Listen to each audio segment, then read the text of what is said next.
सो कि class 10 application of trigonometry का काफ़ी इंपॉर्टेंट क्वेश्चन है, मतलब एमसीक्यू के फॉर्म में ईजी भी है लेकिन इंपॉर्टेंट भी है समझना। If the height of vertical pole is √3 times the length of it shadow on the ground. ठीक है, बहुत सारे बच्चे इन चीज़ों में कंफ्यूज होते हैं। हाइट ऑफ द पोल है, देखो साथ में डायग्राम बनाओ इसके। Height of the vertical pole is √3 times. ठीक है, हाइट ऑफ ये पोल की हाइट हो गई, पोल बनाया मैंने।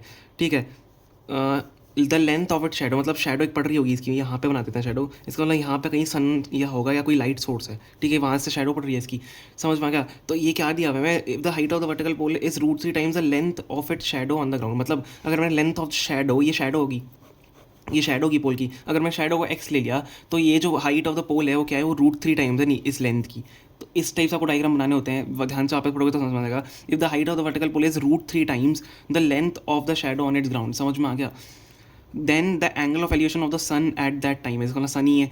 तो एंगल ऑफ एलिवेशन मतलब हमें ये सन का जो एंगल होगा, जैसे शैडो पड़ रही है सन की, अगर सन नीचे होगा तो अगर सन नीचे होगा तो शैडो और लंबी होगी, अगर सन ऊपर होगा तो शैडो और छोटी होगी। इस टाइप से मैंने, तो इसलिए ये एंगल निकालेंगे। ये एंगल कितना होगा, हमें ऑप्शन दिए हैं यहाँ पे। तो एंगल ऑफ एलिवेशन निकालना है, मतलब angle of elevation of the ground eight that time हमें निकालना है। तो हमें थीटा निकालना है। देखो ये आपको पता है कि हाइपोटेनस होता है, ये परपेंडिकुलर होता है, ये बेस होता है।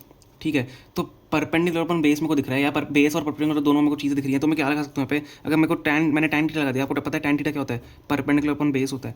ठीक है, क्योंकि एमसीक्यू आपको जल्दी सॉल्व करना है। टैन थीटा आपका क्या होता है, परपेंडिकुलर अपॉन बेस होता है। तो टैन थीटा मतलब मेरे को थीटा की वैल्यू निकालनी है, तो tan theta equal to perpendicular हमें क्या दिया हुआ है, √3x दिया हुआ है, और बेस हमें क्या दिया हुआ है, x दिया हुआ है। ठीक है, तो यहाँ से x से x कट जाएगा, टैन थीटा कितना आ जाएगा, √3 आ जाएगा। टैन थीटा √3 आ जाएगा, तो √3 की वैल्यू थीटा मतलब टैन थीटा पे कब होती है, तो टैन थीटा की वैल्यू जो √3 होती है वो कब होती है, टैन 60 डिग्री पे होती है।